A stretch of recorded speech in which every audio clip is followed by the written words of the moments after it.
You know that feeling when you're in a meeting and it seems like the leaders are speaking a totally different language? Well, you're not wrong.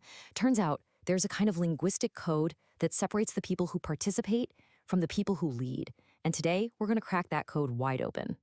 And listen, this isn't just about sounding a little more professional. The stakes here are incredibly high. If you don't know this code, you're pretty much left out of the real conversation. The one where the big decisions get made and careers really take off. You're basically getting left behind. So if you're ready to stop just nodding along and actually start leading, then you are in exactly the right place.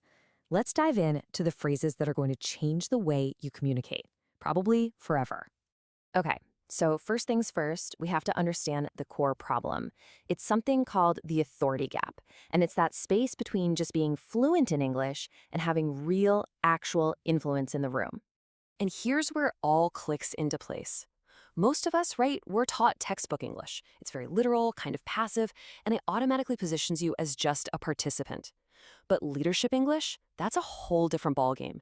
It's metaphorical, it's strategic, it sends a signal that you're not just following the conversation, you're directing it. And that shift is exactly what we're aiming for. So, how do we actually start using this leadership English?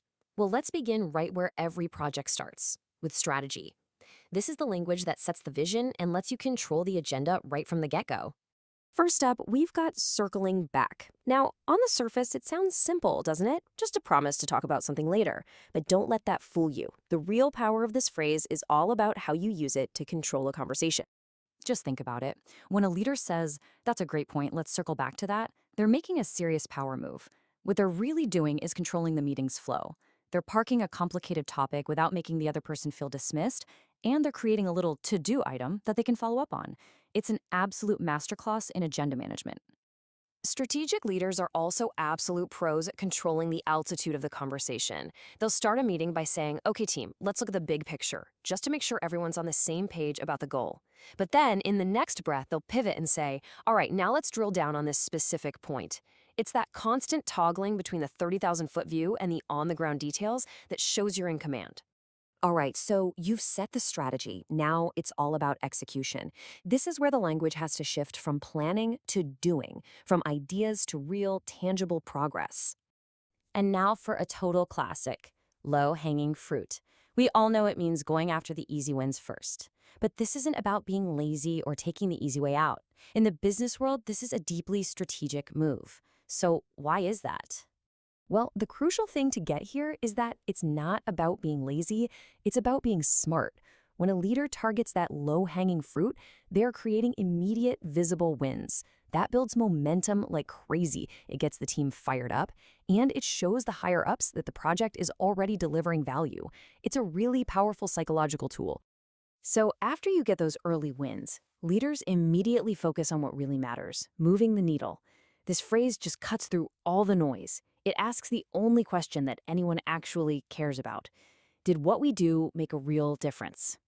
Leaders use this phrase to get their teams totally focused. It's not about being busy, right? It's about being effective. And when you can stand up and say, "Our work is moving the needle," you are speaking the language of senior leadership. You're communicating your value in a way they instantly understand and respect. Of course, let's be real, no project is a perfectly smooth ride. When you bring different departments, different ideas, and different personalities together, you're gonna get some friction. It's inevitable, and the best leaders have a linguistic toolkit ready to manage it. To start building that unity, you'll often hear a leader call to get on the same page. Now, the meaning is pretty simple. Let's all agree on the plan. But its strategic power is all about when you use it. A smart leader pulls this phrase out right when a debate is getting a little too heated or when they can see two teams just aren't clicking. It's like calling a timeout. It says, "Hey, before we go any further, let's stop and remember we are one team with one mission." It breaks down those silos and creates a unified front. But what about when you need to follow up on something, but you don't want to sound like you're nagging or micromanaging? Well, that's the subtle art of touching base. It sounds like a gentle, informal check-in, but it's so much more than that. Honestly, this phrase is a soft power masterpiece. Instead of asking that dreaded question, "Hey, is it done yet?" A leader will say, "Hey, I just wanted to touch base on that report." It's completely non-confrontational, it keeps the relationship strong, and it keeps things moving forward without adding all that extra pressure. And finally, we've made it to the end game. Whether you're launching a new product or signing a huge contract, the language here is all about focus, urgency, and skillful negotiation. You can just feel the energy in this one, can't you? We need to get this across the finish line. It's a huge signal that the end is so close, but it's also a warning that this last little push might be the toughest part. This phrase is a rallying cry. Leaders use it to focus every last bit of energy and resources on finishing those last crucial tasks. It's basically telling the team, okay, no more distractions. It is time to close this thing out. It creates this incredible sense of shared purpose right when the pressure is at its absolute highest. And then you get to the final negotiation table. And leaders have a big choice to make. Are they going to play hardball? Take a super aggressive stance to get the most for their side?